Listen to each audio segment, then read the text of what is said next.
How to fix Telegram download stock problem. First thing, go to the settings on your phone, go to the apps manager. When you open the apps manager on this page, you will find all the apps that you have in your phone.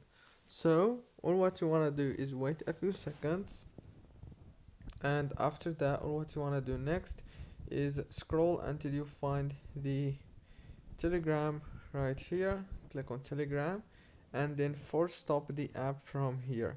When you force stop the app, after that click on data usage and disable the Wi-Fi right here and enable it again, and after that restart your phone. That's it, and don't forget to like, subscribe, and thank you for watching this video.